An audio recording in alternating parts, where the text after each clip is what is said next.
The Book of Genesis, chapter 37. And Jacob dwelt in the land wherein his father had sojourned, in the land of Canaan. These are the generations of Jacob. Joseph, being 17 years old, was feeding the flock with his brethren, and the lad was with the sons of Bilhah, and with the sons of Zilpah, his father's wives. And Joseph brought unto his father their evil report. Now Israel loved Joseph more than all his children, because he was the son of his old age, and he made him a long coat. And when his brethren saw that their father loved him more than all his brethren, they hated him, and could not speak peaceably unto him. And Joseph dreamed a dream, and he told it to his brethren, wherefore they hated him yet the more. And he said unto them, Hear now this dream which I have dreamed. Behold, we were binding sheaves in the field, and lo, my sheaf arose, and also stood upright. And behold, your sheaves stood round about, and made obeisance to my sheaf. And his brethren said unto him, Shalt thou indeed reign over us? Or shalt thou indeed have dominion over us? And they hated him yet the more for his dreams and for his words. And he dreamed yet another dream, and told it to his brethren, and said, Behold, I have dreamed yet a dream, and behold, the sun and the moon and 11 stars made obeisance to me.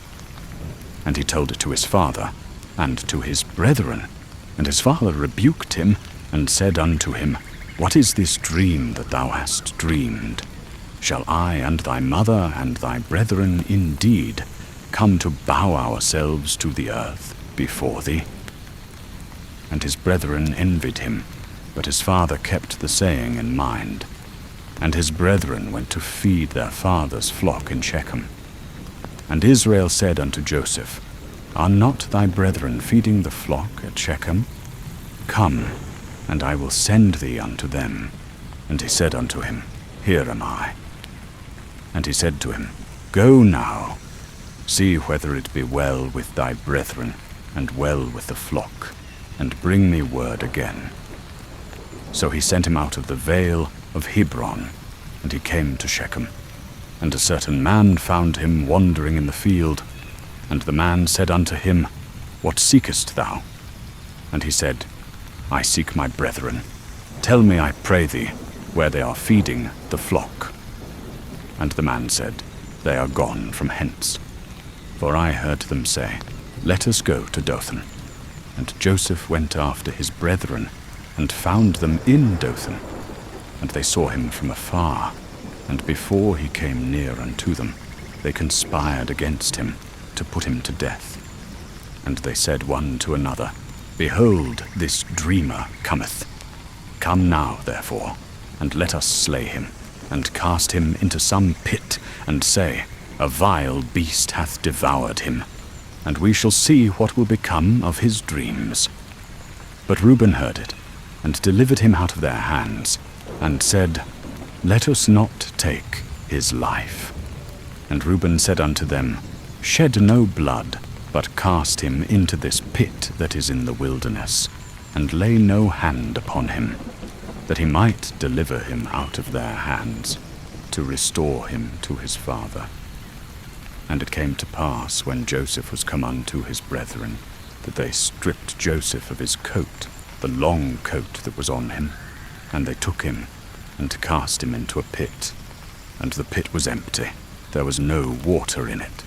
And they sat down to eat bread, and they lifted up their eyes, and looked, and behold, a company of Ishmaelites came from Gilead, with their camels bearing spicery and balm and myrrh, going to carry it down to Egypt.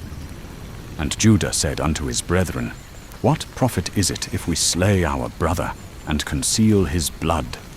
Come, and let us sell him to the Ishmaelites, and let not our hand be upon him, for he is our brother, our flesh. And his brethren hearkened unto him. Then there passed by Midianite merchants, And they drew and lifted up Joseph out of the pit, and sold Joseph to the Ishmaelites for 20 pieces of silver. And they brought Joseph into Egypt. But Reuben returned unto the pit, and behold, Joseph was not in the pit, and he rent his clothes. And he returned unto his brethren, and said, The child is not, and I, whither shall I go? And they took Joseph's coat, and killed a kid, and dipped the long coat in the blood. And they sent the coat of many colours, and they brought it to their father, and said, This have we found. Know now whether it be thy son's coat or no. And he knew it, and said, It is my son's coat. An evil beast hath devoured him. Joseph is without doubt torn in pieces. And Jacob rent his garments, and put sackcloth upon his loins, and mourned for his son many days. And all his sons and all his daughters rose up to comfort him. But he refused to be comforted, and said, For I will go down into Sheol unto my son, mourning. Thus his father wept for him. And the Midianites sold him into Egypt unto Potiphar, an officer of Pharaoh's, the captain of the guard. The book of Genesis, chapter 38. And it came to pass at that time that Judah went down from his brethren, and turned aside to a certain Adullamite, whose name was Hira. And Judah saw there a daughter of a certain Canaanite, whose name was Shua. And he took her, and went in unto her. And she conceived, and bare a son. And he called his name And she conceived again, and bare a son. And she called his name Onan. And she again conceived, and bare a son. And she called his name Shelah. And he was at Chezib when she bare him. And Judah took a wife for his firstborn, whose name was Tamar. And Judah's firstborn, was evil in the sight of the Lord, and the Lord slew him. And Judah said unto Onan, Go in unto thy brother's wife, and marry her, and raise up seed to thy brother. And Onan knew that the seed should not be his. And it came to pass, when he went in unto his brother's wife, that he spilled it on the ground, lest he should give seed to his brother. And the thing which he did displeased the Lord, wherefore he slew him also. Then said Judah to Tamar his daughter-in-law, Remain a widow in thy father's house, until my son Shelah be grown. For he said, Lest peradventure he die also, as his brethren did. And Tamar went and remained in her father's house. And after a long time, the daughter of Shua, Judah's wife, died. And Judah was comforted, and went up unto his sheep shearing, he and his friend Hirah the Adullamite. And it was told Tamar, saying, Behold, thy father-in-law goeth up to Timnah to shear his sheep. And she put her widow's garments off from her, and covered herself with a veil, and wrapped herself, and sat in the entrance to Enaim, which is by the way to Timnah. For she saw that Shelah was grown up, and she was not given unto him to wife. When Judah saw her, he thought her to be a harlot, because she had covered her face. And he turned unto her by the way, and said, Come now, I pray thee, let me come in unto thee. For he knew not that she was his daughter-in-law. And she said, What wilt thou give me, that thou mayest come in unto me? And he said, I will send thee a kid from the flock. And she said, Wilt thou give a pledge till thou send it? And he said, What pledge shall I give thee? And she said, Thy signet, and thy bracelets, and thy staff that is in thy hand. And he gave them to her, and came in unto her, and she conceived by him. And she arose, and went away, and laid by her veil from her, and put on the garments of her widowhood. And Judah sent the kid by the hand of his friend, the Adullamite, to receive his pledge from the woman's hand. And he found her not. Then said he unto the men that were with him, Come ye, let us turn again to my house. For I will send this kid unto thee and to thy daughter. And she was not to be found. And it came to pass, while he was yet sitting by the way, that she was told, saying, Behold, thy father-in-law cometh after thee. And she went out to meet him, and said, Thou art my husband. And he said, Bring me a pledge, I pray thee, and that I may know that thou art my husband. And she said, What pledge shall I give thee? And she said, Thy signet, and thy bracelets, and thy staff that is in thy hand. And he gave them to her, and went in unto her, and she conceived by him. Then she arose, and departed, and laid by her veil from her, and put on the garments of her widowhood. And Judah sent the kid by the hand of his friend, the Adullamite, to receive his pledge from the woman's hand. And he found her not. Then said he unto the men that were with him, Come ye, let us turn again to my house. For I will send this kid unto thee, and to thy daughter. And she was not to be found. And it came to pass, while he was yet sitting by the way, that she was told, saying, Behold, thy father-in-law cometh after thee. And she went out to meet him, and said, Thou art my husband. And he said, Bring me a pledge, I pray thee, and that I may know that thou art my husband. And she said, What pledge shall I give thee? And she said, Thy signet, and thy bracelets, and thy staff that is in thy hand. And he gave them to her, and went in unto her, and she conceived by him. Then she arose, and departed, and laid by her veil from her, and put on the garments of her widowhood. The Book of Genesis, chapter 39.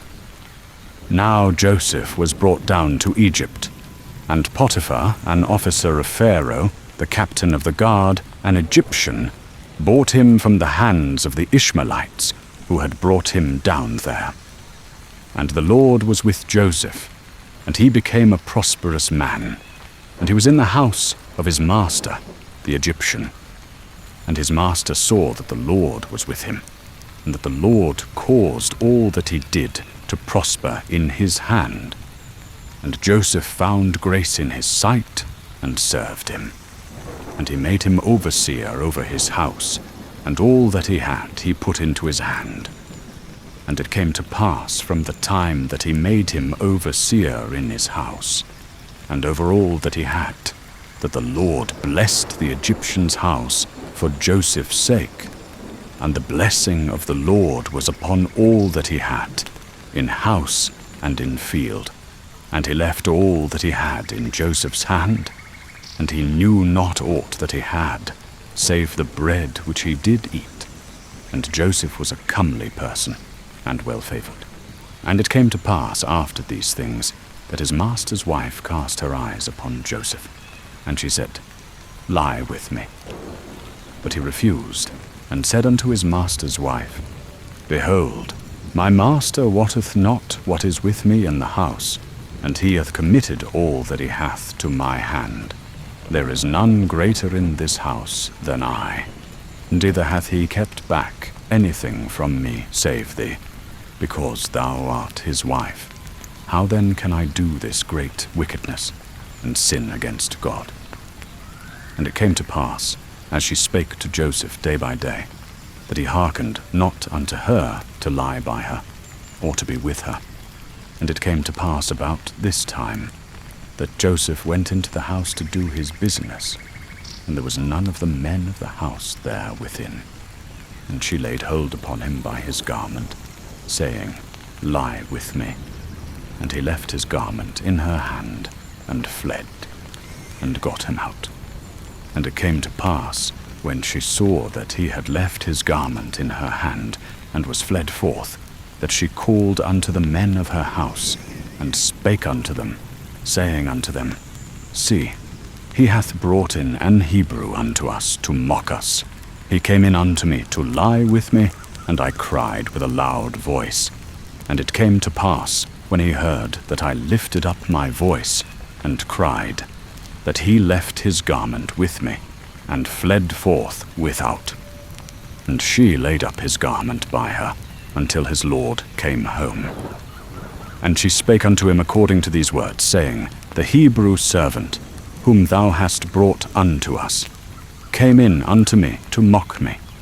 And it came to pass, as I lifted up my voice, and cried, that he left his garment with me, and fled forth without.